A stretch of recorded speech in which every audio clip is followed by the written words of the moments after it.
Cool. So yeah, well, welcome back everyone. And so today we have Sebastien Borget from the Sandbox. I don't think I need to introduce him very much. A very famous person in Web3 and gaming and metaverse in general. So today, Sebastien is have been very generous to join us for probably like 40-45 minutes to share about his own journey, in Web3, with gaming, with metaverse, with the Sandbox, what he's doing next. And maybe we have a couple minutes and Q&A. So just ask him anything. So yeah, Sebastien, you want to take it away? Maybe share a bit about yourself and your journey. You have a slide, you can show slide as well. If not, that's okay. Sure. So, well, first, as well for introduction, hello everyone. My name is Sebastien Borget. I'm co-founder of the Sandbox and global ambassador for both the Sandbox and the SANDChain. I've been a serial entrepreneur since 2007, and together with my business partner and co-founder Arturo Madrid, we co-founded 3 companies. We had 2 exits. So we first started in peer-to-peer, and one of the first company we built was a solution for enabling like video on demand website to deliver HD video at a fraction of a cost using peer-to-peer to save on bandwidth cost and enable like HD video. We sold that company in 2009, and then we started another business where people could upload photo, video, and music in the cloud and share it with their friends, building like collection all together and stream it even before Netflix, Spotify, etc. So that company as well, like people had to pay an adult subscription, $9.99 a month, and have access to unlimited storage. We had 10,000 of like subscribers. We sold the company a few years after for the technology. And in 2011, we jumped into mobile gaming, co-founded the first mobile free-to-play game studio. Started to work on like simulation games, city builder, always with IPs and characters like Garfield, Addams Family, or Snoopy. And the Sandbox as like the first game. And that game was really the realization of one of my childhood/teenage dreams, which were like I wanted to make my own video games one day, and also doubling down on like user-generated content, enabling people to make their own titles and games as well, just by the touch of their finger, giving life to content in pixels and sharing it on the online gallery, where like in the end, over 8 years, we had something like 70 million creation, 40 million people downloaded the game on the App Store, Google Play Store, and Steam. It was a huge success. We launched a sequel to that game in 2016, and then we launched a blockchain-based version in 2018, 19, essentially. The studio got acquired by a company called Animoca Brands out of Hong Kong, which is now known as like a large investor in Web3 and in everything related to altcoin and token management.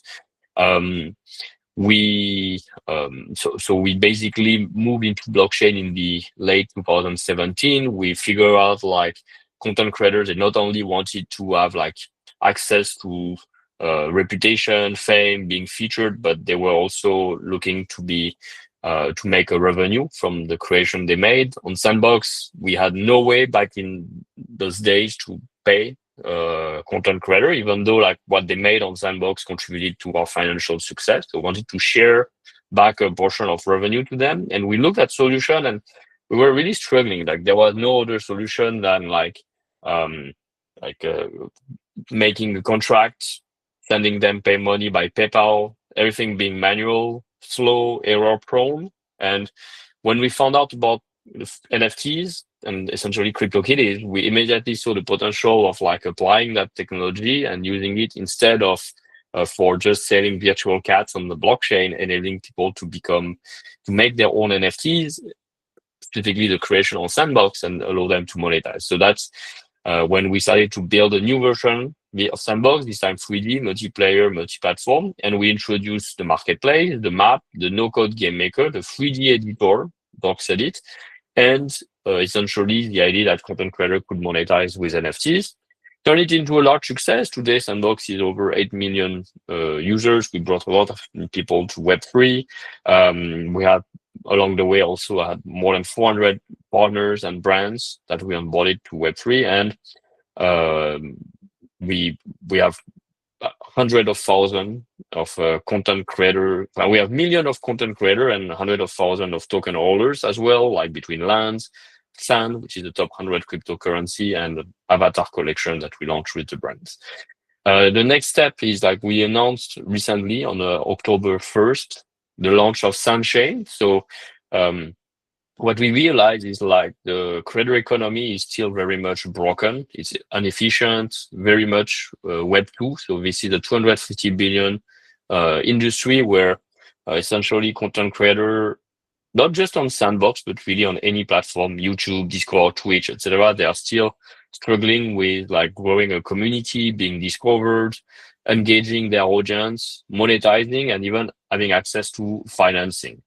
I still can't believe that today, a content creator that's making revenue on YouTube, it takes them like 60 days to collect their payments. Like the traditional payouts that are done by Google Ads, YouTube, etc., are still very slow and processed by the usual rails of finance, wire transfer, and so on. And so what can content creator do in the meantime while they wait the money? They cannot invest into their production, they cannot grow, they cannot hire, so basically they are very limited in their growth capacity. And that's a problem that's not just limited to streamers, influencers. It's a general problem for anyone in like making apps on the App Store, podcasters, creators on Sandbox, Fortnite, Roblox, etc., Patreon, Twitch, Discord, all those platforms. They are great tools for creating, and like so, the technology has facilitated onboarding and allowing people to create amazing content, but it's still like they're still struggling with the same challenges of engagement, discovery, monetization, and financing. So SANDChain is born, and it's really aiming to be like the financial backbone of the cultural economy. So like enabling, we believe that loyalty has value. So every interaction should be on chain, and everyone who participates in the creator economy should, whether they are the content creator or the fan and the audience, they should earn something and earn value in return.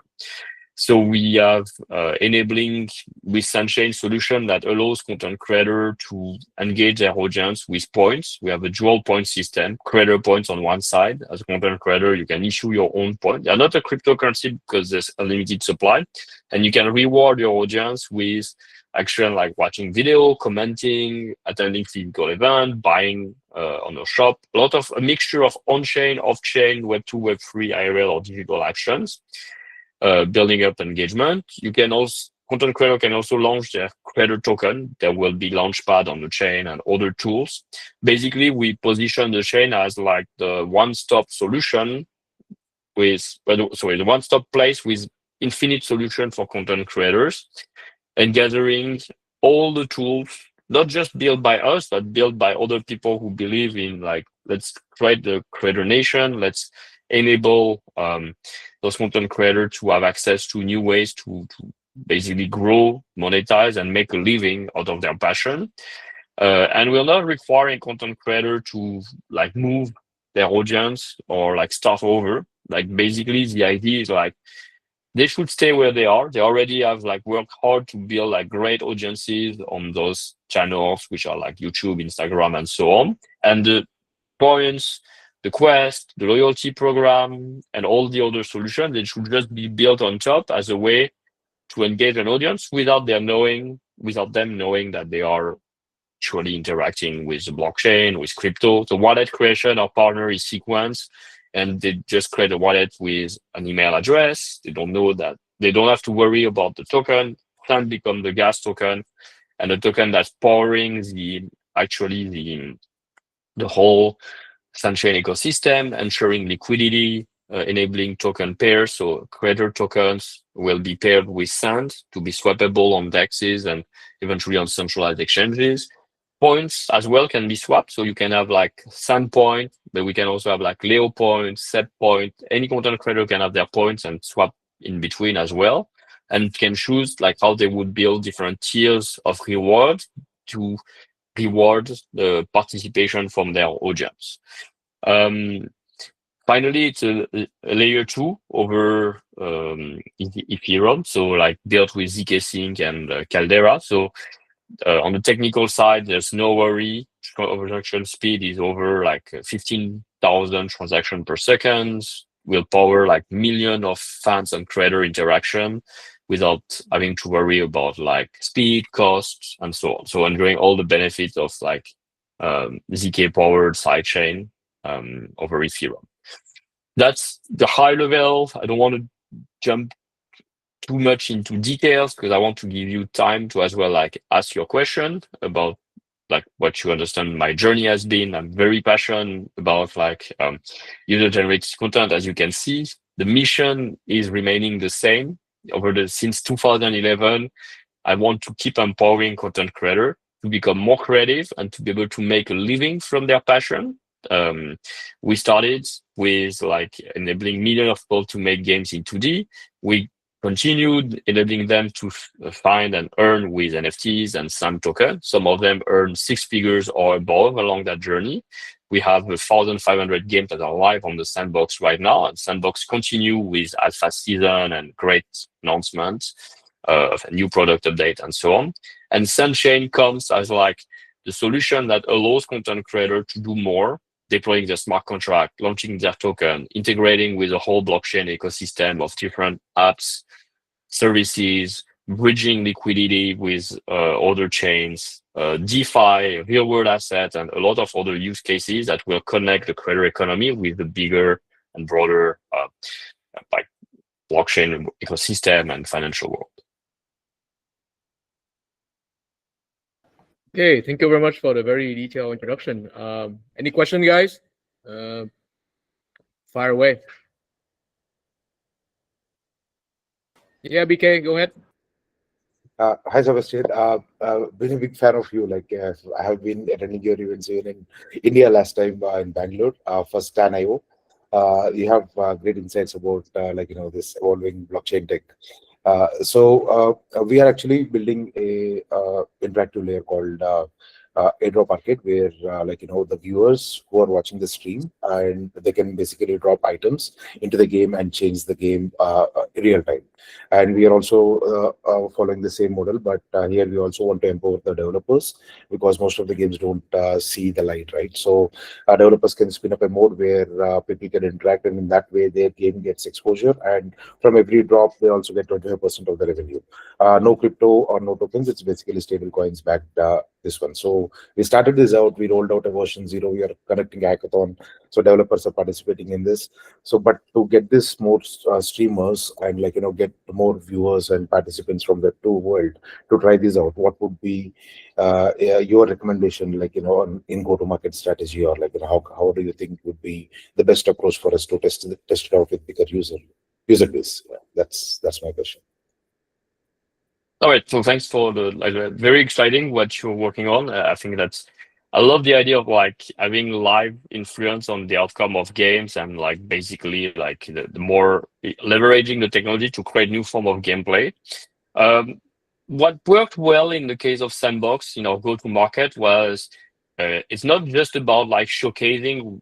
It's not just about the tech. It's essentially about showcasing what's possible. So like the content comes with the tech, basically.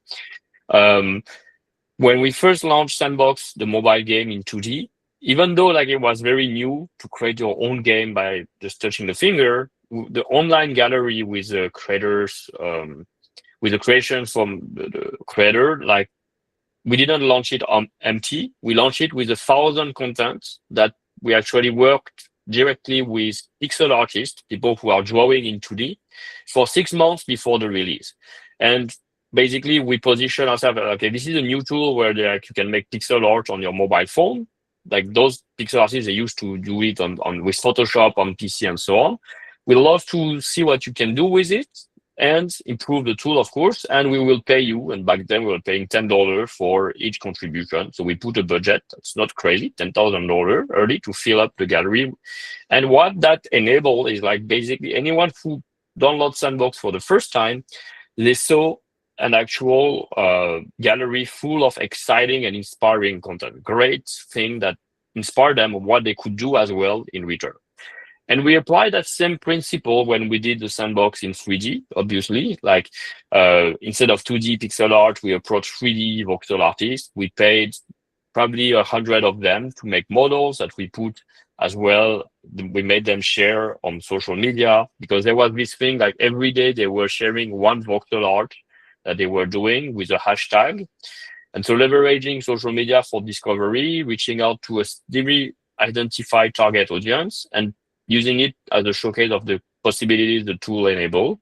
We also initiated the builder. I think essentially when our no-code 3D game maker was out there, we launched a builder program. So we put a budget and we incentivize people to start making game no-code and show around what they were doing. And we gave them rewards. So back then in Sand token, as Sand was, I think, was coming along. So already the idea that like it's not just the tool alone, but it's finding an audience, partners who can benefit. And initially, because like everybody wants to, like, sorry, I think it would be hard to get people to just do out of goodwill and without a compensation, engage them to, okay, let's try it, put a bit of time and creativity into it, get some form of compensation, which could be cash, PayPal, or nowadays tokens to reward them. So I think it would be interesting to identify for you a few. You don't need hundreds of game developers, maybe 3, 5, 10, you define, that implement the idea and you give them a price, I don't know, $1,000, $10,000, depending on your financial capacity. And you will use them as your showcase partner. So you bring them the visibility and you iterate with them on improving the product originally.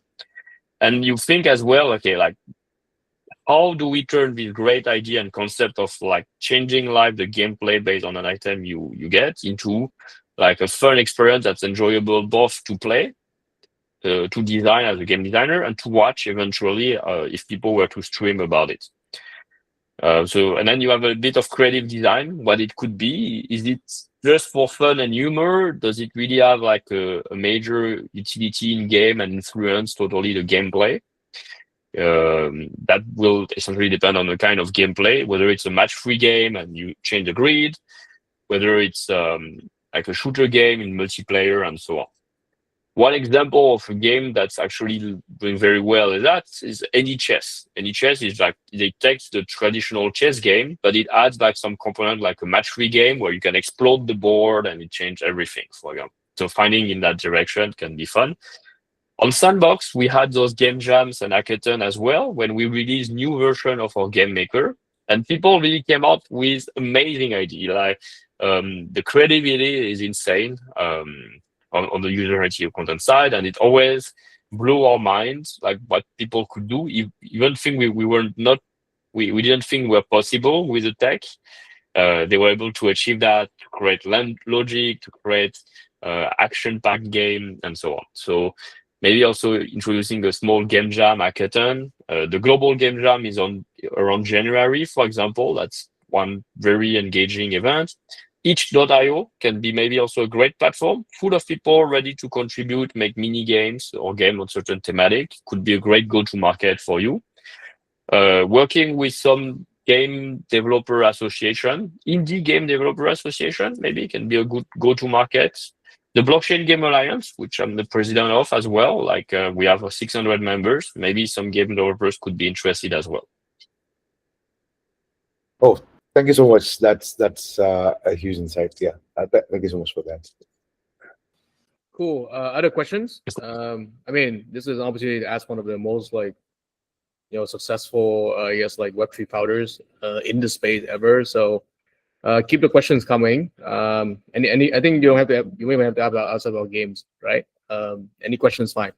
So any volunteers? Don't be shy. No regrets. Like here to help. Yep. Only have 15 minutes, so make the question count, guys. Okay, I guess maybe I have a question, right? So we did a podcast recently when you mentioned a lot about like personal failures and some of the challenge you went through when you guys were building the sandbox, also like pivoting.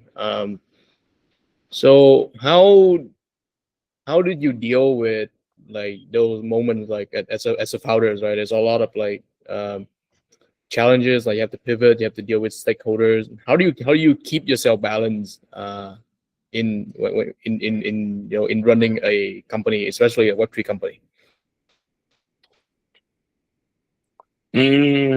All right. So there's a few things to be aware of. First is like the success rate is very low in entrepreneurship, in gaming, and in Web3 gaming.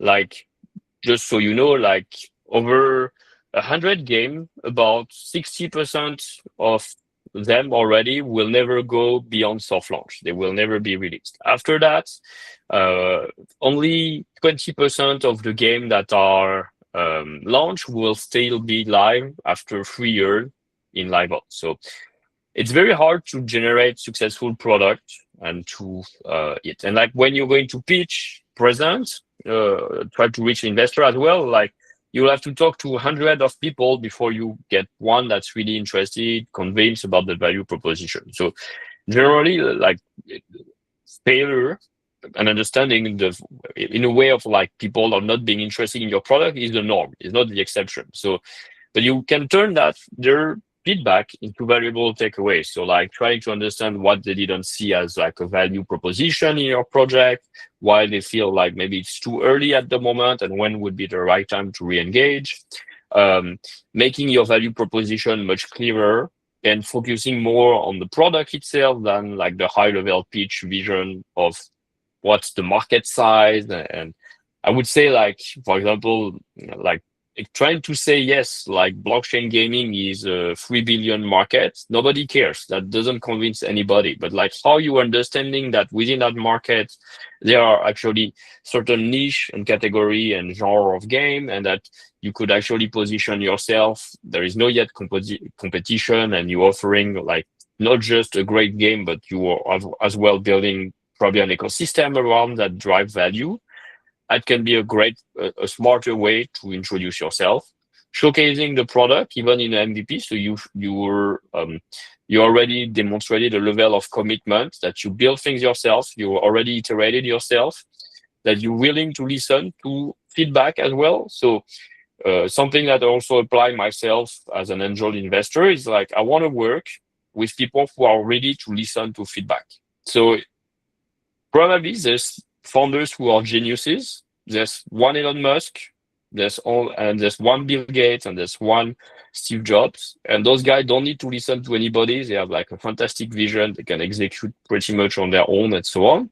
But the majority of us, if you're not like a serial entrepreneur who have had several success before, if you're just young and getting started and you have a fantastic idea, like don't just stick to the idea, share the idea. Like there is no value in an idea. Everybody can have ideas. The value is into the execution. The execution is about proving you have the capability to deliver both on the technical side, product side, understanding the go-to-market strategy, and integrating feedback to make your product service actually more attractive to the audience. So we want to work with people who feel like, yes, okay, I take your feedback. You might be wrong, like not necessarily everybody that gives you feedback is right about certain point, but you understand like how you can adapt, eventually pivot and so on. And the best founders, I found the pattern, is the one that take most of the feedback. So there is no ego in the sense like, okay, they didn't understand. Like the world doesn't understand what I'm building. The world is shit is the worst approach possible. Like something is wrong in your pitch, the way you convey the story or you explaining or you showing, it's probably the most likely thing. The second thing is like the earlier you build KPI, the earlier you understand what works and what doesn't. And if you can grow those metrics or you will struggle, that will tell you whether you're on the right path or it's the right time to pivot. And something that I've seen in the most successful founders is that ultimately they pivoted 2 times, sometimes 3 times before they got the big hit and the big success. So they have a great product, they get a more mature understanding of the market, they evolve, they see that the thing they are trying to offer to their audience isn't as appealing, but their audience wants something a bit different. They adapt to it, and ultimately it turns into revenue. And at the end of the day, a great measure of like success still remains revenue. There is very few business that can say like we're only here for like the mass audience and all that matters is like the million of active user. If you're not able to convert those into willing to make a payment, and making them pay for something is not a bad thing. Actually, it's a great measure of like how much what you're building is essential, and they are willing to pay for it, to have it, to make their life better, simpler, save them time, and so on, versus not having it at all and you being non-existent or disappearing. So that's a few advice I would recommend. I guess like I like it's never a quick run. It's a marathon. You know, you need to build up for yourself in a resistance around like you need to enjoy the process of like in the way struggling, iterating, taking it in the competition to understand how others are doing it better than you eventually. Not having a competition is worse than having a competition on your market. Let me explain you why. First of all, like if there is already multiple actors doing kind of the same, but with some difference, it means there's probably already an audience for it, which is great. You never want to be and it's pretty, I would say that it's impossible to think that I have such a unique idea that nobody else have done it, and I'm the first one. The second, your user acquisition cost will actually be much lower when you try to acquire user in a market that already exists with other actors. Then you're the first one that's breaking through, explaining for the whole market what you're about, and then converting those users to your product, while other behind you, they have to do much less effort and they just like reap the benefits from like, great, now everybody knows about that, like it's easier. So it's one thing as well to consider. And yeah, I guess like stay resilient. So the idea is like there is no luck is about two things, like having of course the right time, the right product, the right go-to-market. But when luck strikes, you never know. So you probably sometimes the lucky one are the ones that are still out there, still living and still available when the market shift or something clicks. Sometimes the thing that clicks, it's not about what you're doing. There are things that you don't control in the market, but ultimately they will come up together. And so if I take Sandbox as an example, when we were building the first version of Sandbox in 2018, 19, the blockchain-based version, well, not a lot of people believe that we could do it. Even we've been serial entrepreneur with many success before. Like, what if Minecraft will have NFTs? There's already Decentraland. Who cares having another one than Decentraland? They are very successful, and as a project, everybody was talking about Decentraland. Metaverse was not a thing. The term came in 2021, and so in a way, I got a little bit frustrated. Not by Decentraland. I was excited and still very excited today about Decentraland and everything, but more by the fact that we're building a gaming platform, virtual world, but nobody knows about us. Everybody talks and only knows about Decentraland. And so the first thing I thought is like, how do I get people, like I have to fix that.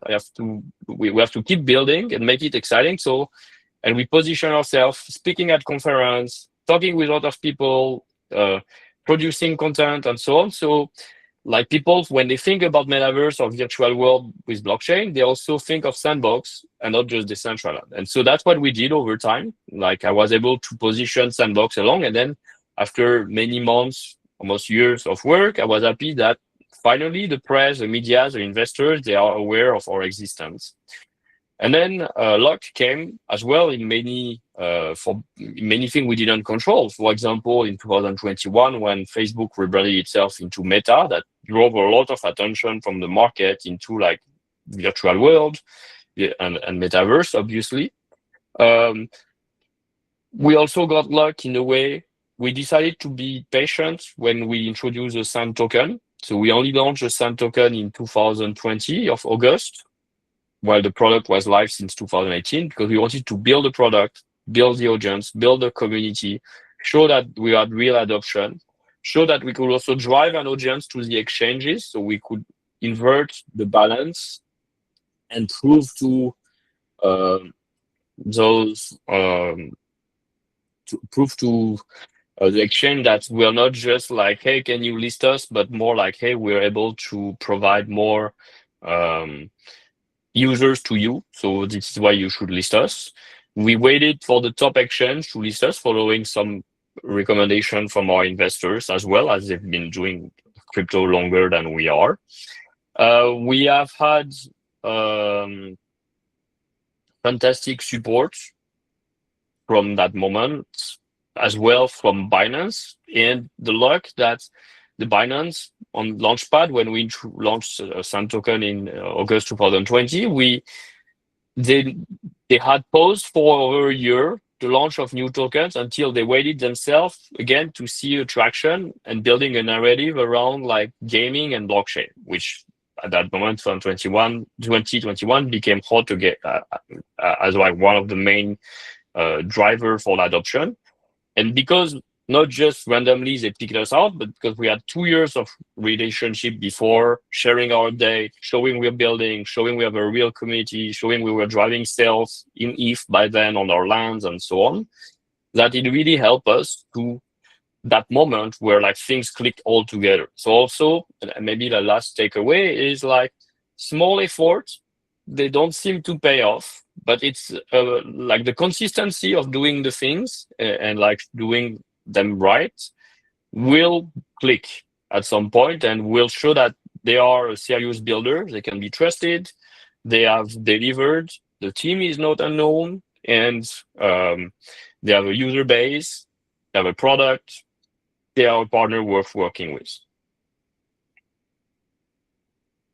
Maybe I should stop, because if not, I'm going to do monologues for a long time and leave it a few more minutes for questions. Yeah, that was an awesome answer. I think a lot of that I think resonate with the last 4 weeks. So we've been running this program for 4 weeks, right? So today actually the last day before they head into like the demo day on Sunday. I agree 100%, and I think BK was actually appreciative for that. I think we have question. You have like maybe like 5-10 minutes to stay, or Sure, five more minutes, sure. okay. Let's do 1 or 2 more questions, and then we would wrap it up here. I think I don't want to take too much of your time. So guys, other questions? BK, you can also ask again if you want. Any questions? Yeah, if no one has any question, then maybe I can take that time. Yep. Yeah.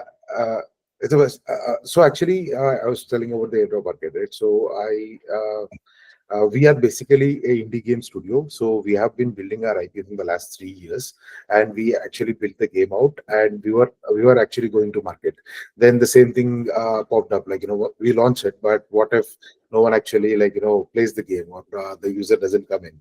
And that is when we thought of like this concept. Okay, this is the way we can take our IP very quickly, so that audience can if the streamers like the gameplay, they can basically try this out, and once they get to know about our IP, then we can use that audience to play our main game. So it's like a mini game. That's what we are thinking. So I would like to share a bit and take some feedback from you, if you can give some insights on how that platform if you works. I think, yeah, absolutely. Happy to look at.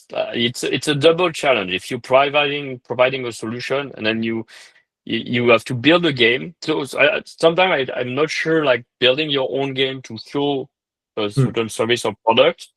It should be nice as a demo, but it shouldn't become the end goal. Like, first of all, building a successful game is very hard. So you're doubling down the difficulty here for you to be successful. It shouldn't be the main product unless you have like an amazing team behind that already knows how to make a top hit title or grossing title. Like, the chance of you achieving so is hard and low. And so you use it more as a way, okay, like measure. So since this is the traditional game, it's an existing gameplay, I don't know, a Flappy Bird, a match-free game, and so on. But as soon as we applied our solution and we tested with a cohort of 10,000 users during a soft launch, we were able to improve 20% more day one retention, 10% more day 7. That's really what you want to do as a takeaway. so that when you're going to approach other game developers, traditional Web2 or on games platform like Telegram and so on with mini games, you can come as a solution that like is viable for them to integrate your SDK, your service, and like keep measuring with them like the improvement and benefit you're generating. So it's good you have demos. Focus on like what you want to do with the demo. I would say like essentially prove that your core system is working at the KPI level.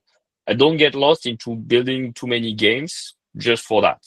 Like once you've already proven that the benefit of using yours, then it's all about like finding the games that are willing to integrate, giving them maybe some incentive for like the time they're going to spend in integrating you and the risk, and like building more and more success cases of like how you drive retention or monetization up for them. Perfect. Okay. Right now we are just using that for the demonstration itself, and then give it as a blueprint for others to just try to implement. Thanks. Yeah. Thanks.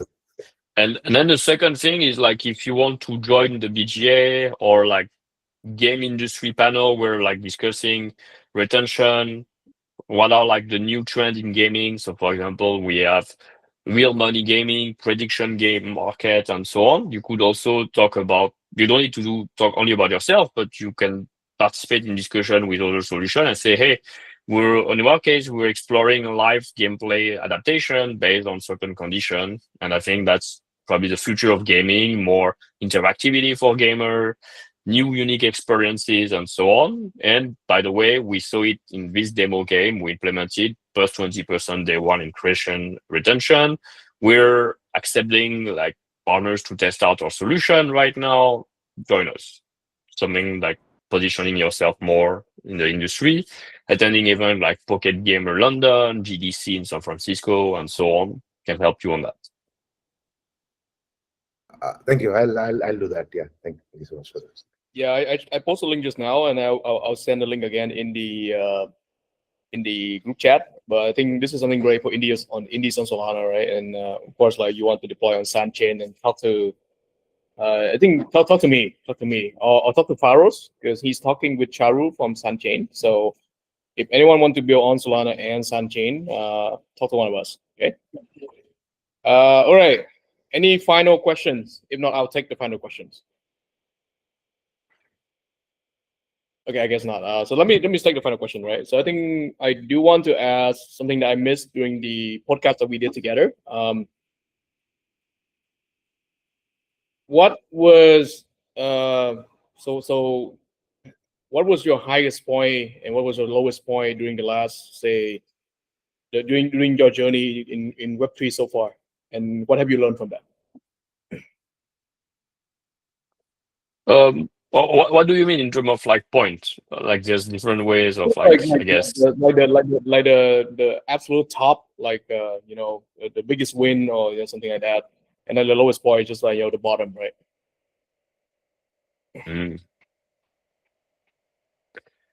Okay.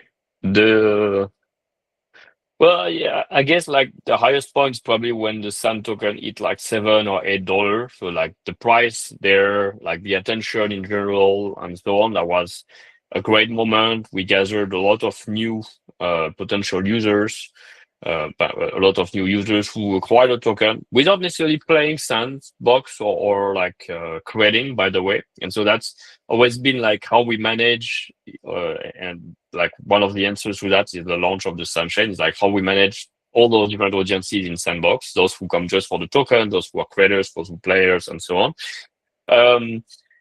One of the lowest point, I would say, it's like you work hard to bring to life amazing brands as experiences. You package them in seasons where you want people to come and play and discover the creativity behind the product. And we have now like 6 seasons on Sandbox. You can play Alpha Season 6 for 9 weeks. There's Sand Reward, there's great NFTs, there's partners like Terminator, Peaky Blinder, Casio G-Shock, Steve Aoki, Cirque du Soleil, Jurassic World, Chupa Chups. Many cool brands are present. And you wish that all those people that came at the moment where like the token price was the highest were also coming to play and discover all that amazing content that we've put together. But some of those users, they are gone, and they're gone for many reasons, because maybe like they basically they lost money as the token price went down later on, and they didn't hold on it, they sold. Maybe because also like in crypto, there have been security issues. Some people lost their wallet. Some people have been scammed or phished. They invested in projects that do not have like serious teams behind or were rug pulled, so as well lost their assets. So there's a lot of things that you do work hard to prove that you're a serious, trustable partner, delivering great experience. And in the industry, there's very few actors, it's not the majority, that are like bad actors that compromise the trust you're trying to build as you try to onboard new users. And so you have to navigate those challenges, fight against the narrative, rebuild the trust constantly. And there's this frustration that the moment where you have the peak users is not necessarily the moment where you have the best version of your product. So sometimes you kind of like feel like low in the morale, in the fact that, well, like you wish the conditions were aligned in time. But at the same time, maybe it's for the best, and like those audience were never meant to be the core audience for you. So there's no regrets to have, like they were the right audience at the right time for that version back then. And you have to keep focusing on building new audiences. And so my takeaway is like many people, they discovered the metaverse in 2020, 2021, when it was a hype around it. The product was not great in 2020-21. It was early. It didn't have great graphic, great multiplayer, great performance, great loading time, not a lot of gameplay or graphic, and so on.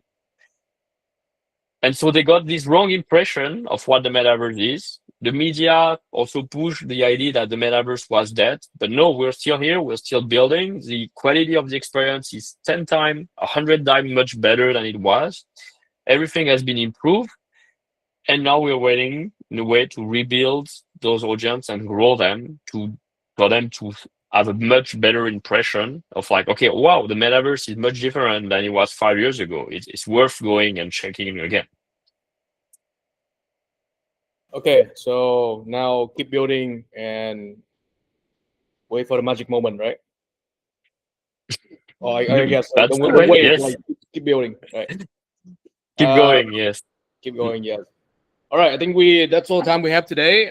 Thank you again, Sebastien. It's been fantastic having you, and hopefully we can bring you to Vietnam soon.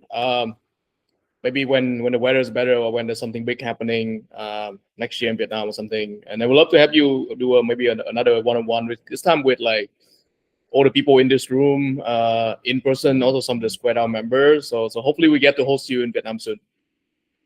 Absolutely. All right. Yep. Thank you. Thank you all. Take care. Thank you all. Bye. Stay in touch. Bye.